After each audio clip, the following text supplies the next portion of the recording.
Maka saudaraku, dalam hidup ini kita perlu namanya merasakan keadilan. Walaupun hari ini mungkin saudaraku kita nggak punya banyak uang, tapi kita perlu namanya menyadari tentang keadilan Tuhan itu sangat-sangat luar biasa. Kalau hari ini kita masih bisa makan, bukankah semua kebaikan Tuhan dalam kehidupan kita?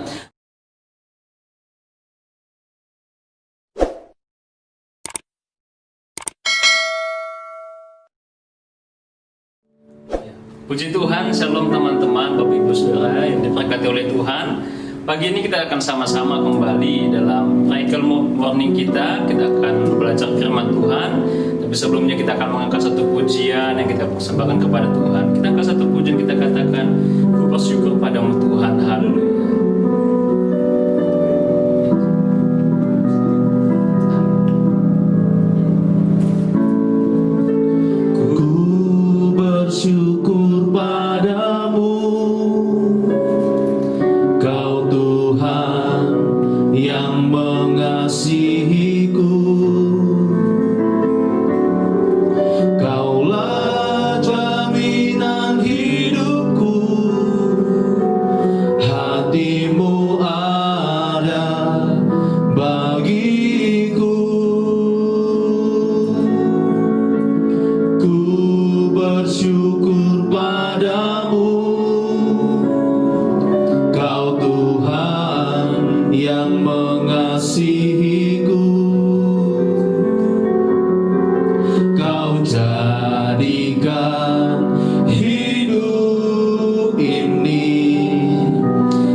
Setiap pikiran dan hati kami supaya kami menangkap sesuatu dan hidup kami mengalami perubahan. Terima kasih Tuhan, kami siap belajar firman Tuhan.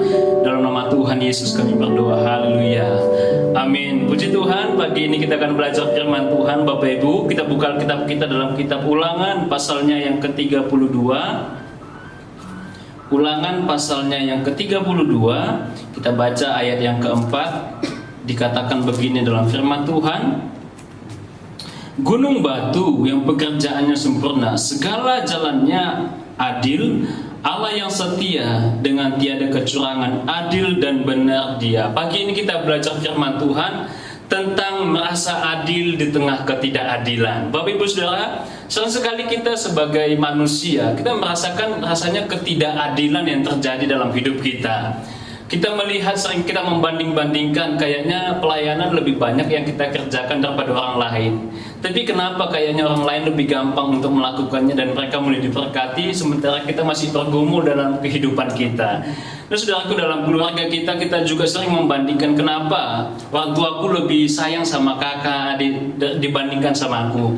Bapak Ibu Saudara, perasaan ketidakadilan ini sering sekali muncul dalam kehidupan kita tanpa kita sadari. Ini adalah suatu persoalan yang kalau kita nggak mengerti tentang ini, membuat kita makin merosot dan membuat hidup kita semakin hancur. Bapak Ibu Saudara, rasa ketidakadilan ini terjadi dalam kitab pelajaran tentang anak yang hilang. Saudaraku, suatu ketika kitab Lukas pasal 15 dijelaskan ketika seorang bapak memiliki dua orang anak, yang sulung dan yang bungsu. Saudaraku, ketika anak yang sulung ini melihat bapaknya merayakan pesta kepada anaknya yang bungsu, karena bapaknya menjumpai anak yang bungsu ini dan dia katakan, aku akan mengadakan pesta. Dan anak sulung ini ketika melihat bapaknya buat pesta, maka dikatakan timbullah amarah dalam hatinya karena merasa dia ini tidak diperlakukan ketidakadilan. Bapak Ibu Saudara, sehingga ketidakadilan ini membuat dia memiliki satu perasaan yang sangat-sangat terguncang dalam hidupnya. Bapak Ibu Saudara, sebagai manusia ketika kita berpikir dan merenung, banyak hal ketidakadilan terjadi. Apa penyebab perasaan ketidakadilan itu terjadi? Yang pertama adalah rasa iri hati. Iri hati sekali hubungannya dengan rasa ketidakadilan yang bisa merusak. Jadi yang pertama yang kita pahami adalah rasa ketidakadilan yang kita alami itu didasarkan karena kita memiliki iri hati dalam kehidupan kita. Firman Tuhan katakan dalam kitab Yakobus, di mana ada iri hati dan mementingkan diri sendiri, di situ ada segala macam kejahatan dan perbuatan jahat di dalamnya. Bapak Ibu Saudara, dalam iri hati ini, kalau kita nggak mengerti untuk menuntaskannya, ada hal-hal yang akan dihancurkan. Yang pertama, apa yang dihancurkan oleh sifat iri hati ini sehingga kita merasa ketidakadilan? Yang pertama adalah hubungan kita dengan Tuhan. Sama seperti anak yang sulung ini, ketika dia menyimpan iri hati kepada anak yang bungsu ini, dia memiliki sentral dalam hidupnya bahwa ayahnya harus memperhatikan dia. Tetapi waktu dia mengalami satu situasi bahwa pemikirannya tidak sesuai dengan, hatinya tidak sesuai dengan apa yang dikerjakan oleh bapaknya, maka ada satu hubungan yang sangat rusak, saudaraku.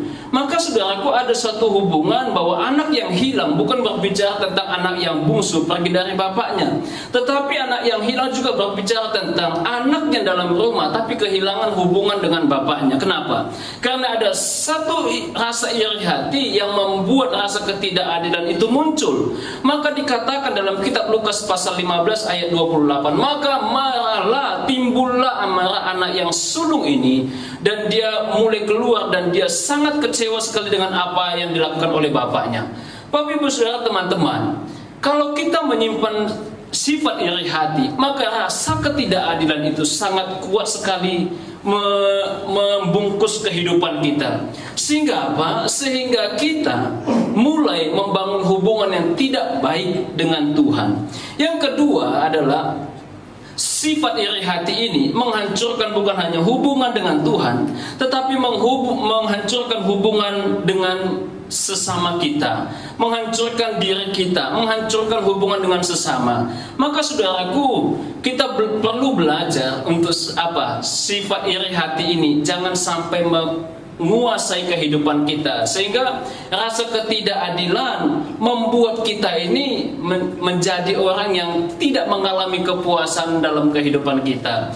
Sering sekali juga saudaraku yang terjadi dalam kehidupan kita, rasa ketidakadilan ini membuat saudaraku pelayanan kita juga tidak berjalan dengan semestinya, dengan berkembang. Padahal saudaraku, kalau kita belajar firman Tuhan itu, saudaraku, Tuhan itu mau kita itu mengalami namanya level peningkatan. Jadi bukan hanya data, tetapi kita mengalami level-level peningkatan. Sebab dalam Kristus itu saudaraku, kalau kita belajar firman Tuhan, ada 4 level selalu yang dibicarakan tentang Tuhan. Level doa pun ada 4 level. Dan kita perlu mengetahui bahwa orang yang hidup di dalam Tuhan, levelnya itu harus meningkat. Kalau hari ini kita persoalannya tentang penghidupan kita, besok jangan lagi berbicara tentang penghidupan, tetapi bagaimana menghidupi orang lain. Kalau besok menghidupi orang lain, bagaimana saudaraku kita mulai menghidupi satu kota, satu bangsa, bahkan satu negara.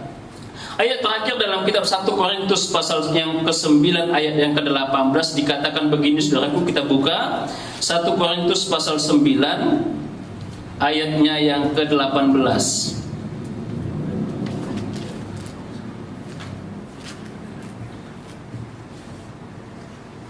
Kalau demikian, apakah upahku? Upahku ialah ini, bahwa aku boleh memberitakan Injil tanpa upah, dan bahwa aku tidak mempergunakan hakku sebagai pemberita Injil. Bapak Ibu Saudara, Paulus menekankan begini dalam kitab 1 Korintus, seorang penginjil hidup dari Injilnya, Injil yang diberitakannya. Artinya seorang yang bekerja, dia hidup dari apa yang dia kerjakan. Tetapi Paulus menekankan begini, kalau begitu, apakah upahku? Maka dia jelaskan, upahku adalah ini, bahwa aku boleh memberitakan Injil tanpa upah. Tapi Ibu Saudara, kalau kita mempelajari, kita renungkan tentang perkataan Paulus ini, kenapa dia sampai menuliskan, aku boleh memberitakan Injil tanpa upah? Nah, hari ini kita perlu menyadari hidup kita ini adalah bukan orang upahan. Kalau kita mendapatkan berkat daripada Tuhan, bukan karena ketaatan kita, bukan karena kesetiaan kita dengan Tuhan, bukan hanya semata-mata karena kita banyak berdoa, tetapi berkat yang kita dapatkan hari ini, itu berbicara tentang kepercayaan Tuhan. Tuhan mempercayakan sesuatu untuk kita kelola. Maka saudaraku, dalam hidup ini kita perlu namanya merasakan keadilan. Walaupun hari ini mungkin saudaraku kita nggak punya banyak uang, tapi kita perlu namanya menyadari tentang keadilan Tuhan itu sangat-sangat luar biasa. Kalau hari ini kita masih bisa makan, bukankah semua kebaikan Tuhan dalam kehidupan kita? Maka Paulus berkata begini, jangan menyusahkan dengan semua itu. Kalau kita memberitakan firman Tuhan, memberitakan Injil, kita memberitakannya tanpa upah. Nah, maka saudaraku, upah kita apa? Upah kita untuk sesuatu yang tidak kelihatan, yaitu kerajaan Allah. Itu satu tempat yang Tuhan sediakan bagi setiap orang yang percaya kepada Tuhan. Kita semuanya mengalami satu dimensi di mana Tuhan membawa kita mengalami suatu perjumpaan dengan Tuhan yang sangat membuat hidup kita diberkati oleh Tuhan. Bapak Ibu Saudara, oleh karena itu, maka rasa ketidakadilan ini jangan sampai membuat hati kita tidak bisa bertumbuh. Jangan membuat pikiran kita tidak bisa berkembang. Rasa ketidakadilan ini, kalau kita rasapi, kalau kita renungkan, membuat kita jadi orang yang tidak bisa bergerak untuk melangkah ke depan. Tapi kita belajar, kita menghancurkan rasa ketidakadilan ini, yaitu pertama iri hati, yang kedua amarah. Maka saudaraku, oleh karena itu saya mau ngajak Bapak Ibu Saudara, kalau kita pernah mengalami satu iri hati dalam kehidupan kita, kita mulai membandingkan diri kita dengan orang lain, kesuksesan orang lain dengan kesuksesan kita. Maka saudaraku, mulai hari ini kita belajar untuk berubah, kita belajar untuk bertobat, kita belajar mengambil sikap seperti yang Paulus tekankan dalam kitab 1 Korintus, bahwa aku boleh memberitakan Injil, aku boleh melayani Tuhan tanpa aku harus dibayar upah. Sebab saudaraku, kita harus perlu mengerti bahwa hidup kita ini sangat mahal harganya, ditebus oleh darah Yesus. Jadi uang tidak boleh mengukur tentang pelayanan apa yang kita kerjakan, sebab yang kita layani adalah Tuhan. Maka rasa ketidakadilan itu jangan sampai mengikat kehidupan kita. Nah, kalau kita melihat hari-hari ini banyak dalam COVID-19 ini, banyak orang kaya semakin kaya, tapi banyak orang miskin semakin miskin. Mungkin kita, Bapak Ibu Saudara dan saya juga, kita mengalami situasi ini. Kita yang miskin semakin miskin, hampir-hampir tidak bisa makan. Tapi jangan merasa ketidakadilan itu mengikat hidup kita. Dengar. Mulai hari ini sampai Tuhan Yesus datang kedua kali, bumi ini tidak akan semakin baik. Tapi hari ini kita mau belajar bahwa keadilan Tuhan tetap ada dalam kehidupan kita. Bahwa setiap orang yang percaya kepada Tuhan, Tuhan pelihara, tidak akan mati kelaparan. Nah, maka saudaraku, hari ini kita belajar bahwa rasa ketidakadilan ini jangan sampai mengikat hati kita dan menguasai kehidupan kita, supaya kita mengalami pertumbuhan di dalam Tuhan. Amin, puji Tuhan. Kita tutup Alkitab kita, mari kita berdoa. Terima kasih Tuhan Yesus buat pagi ini, mengucap syukur buat segala kebaikan anugerah Tuhan yang melimpah dalam kehidupan kami. Pagi ini biarlah Tuhan Yesus menjadi pagi yang memberkati hidup kami. Kami melangkah bersama-sama dengan Tuhan. Setiap langkah kami adalah langkah yang disertai oleh Tuhan, dan kami bisa berjalan bersama-sama dengan Tuhan, melihat bahwa kedahsyatan yang Tuhan kerjakan dalam kehidupan kami, itu yang perlu kami tangkap dan kami peroleh dalam kehidupan kami. Terima kasih Tuhan. Pagi ini kami menutup ibadah kami ini, dan kami percaya hari ini kami diberkati oleh Tuhan. Dalam nama Tuhan Yesus kami berdoa, haleluya. Sama-sama kita katakan amin. Tuhan Yesus memberkati, haleluya.